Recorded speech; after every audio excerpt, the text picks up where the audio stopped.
Saya lanjutkan dua sisi sebelum kita berdiskusi. Saya ingin menampilkan bagaimana pendapat dari masyarakat mengenai pernyataan Presiden yang cawe-cawe untuk Pilpres 2024 demi kepentingan bangsa. Kita tidak boleh penggal ya, kata Mas Habib tadi, kalimatnya harus satu nafas tuh. Kita baca dulu berikut ini.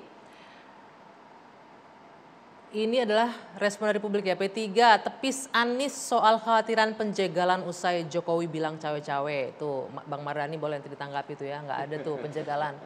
Selanjutnya Sekjen Perindo, makna cawe-cawe Jokowi jangan diartikan negatif dong. Jangan suuzon katanya ya.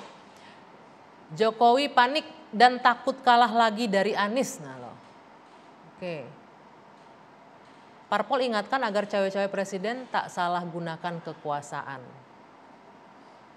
Cawe-cawe di pemilu, Jokowi dinilai gagal pahami politik kenegaraan. Ini yang tadi kita bahas ya. Nah Bang Mardhani, nggak usah terlalu khawatir ada jegal-menjegal kriminalisasi. Toh semuanya ada aturan dan regulasinya. Iya. Ini dalam konteks Mas Anies ya langsung merespon ini ya. Mas Anies cuma menyampaikan suara masyarakat yang datang Mengadu kepada dia. dia. Dan lagi-lagi kami ingin menggarisbawahi, ayo politik kita naik kelas dengan masing-masing menyadari tupoksinya. Tugas presiden itu berat. Udah urus Fadlo tadi bilang 1 tahun 5 bulan itu, kalau kita lihat kan pertumbuhan ekonomi kita masih di 5%. Indeks persepsi korupsi kita malah turun, indeks demokrasi kita punya catatan. Kemarin bagus Pak Jokowi ke Lampung tapi simbolisasi sama festivalisasi, tidak substansi. Harusnya kan ditata ulang APBD-nya, PAD-nya segala macam. Itu tidak pekerjaan yang mudah gitu. Dan dengan ingin cawe-cawe energinya jadi habis.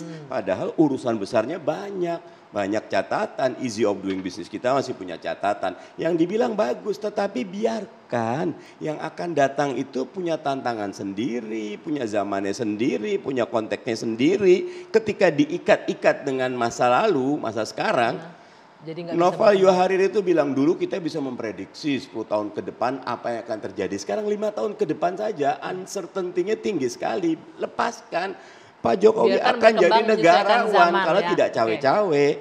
Banyak hal lain, pekerjaan berat lain yang harus diselesaikan. Janganlah yang ini menjadi fokus oleh Pak Presiden. Ya sebenarnya kalau kita tanya cawe-cawe itu, emang kalau seandainya di PKS misalnya ada kepala daerah dari PKS selanjutnya nggak cawe-cawe Bang Mardhani gitu. Ya jadi kan ini adalah sesuatu yang dituduhkan kepada orang yang tidak punya track record melanggar aturan, melanggar etika. Beliau juga dicintai oleh rakyat, seorang negarawan sejati yang memikirkan masa depan.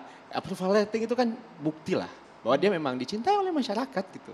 Jadi jangan sampai karena kekhawatiran kita atas hal-hal yang tidak perlu dan terbukti, sehingga jangan-jangan tuh yang di sebelah sana tuh yang belum putus-putus tuh wakilnya Mas Anies itu yang belum clear siapa beda, untuk prosesnya jadi, jalan semua juga jadi pasangannya.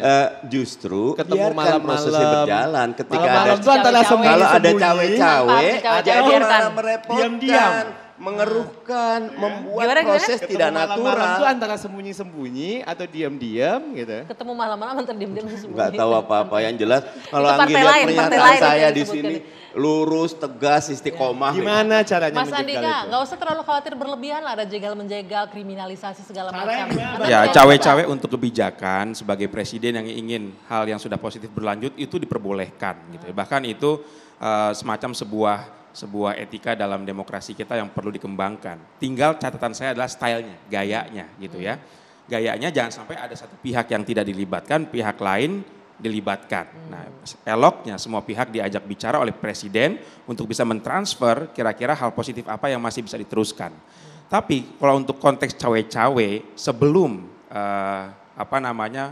masa kampanye dimulai, kemudian presiden sudah melakukan hal-hal yang sifatnya terjun langsung dalam penentuan konfigurasi koalisi, saya pikir itu kalau tidak dijaga hati-hati bisa eksesif. Tapi ini nggak sampai ke sana kan, Presiden Anda melihat terlalu jauh begitu? Ya, saya melihat pertemuan pimpinan parpol dengan Presiden di Markas PAN. Ada yang bicara Bang, ada yang datang malam-malam ke istana ya gitu kan.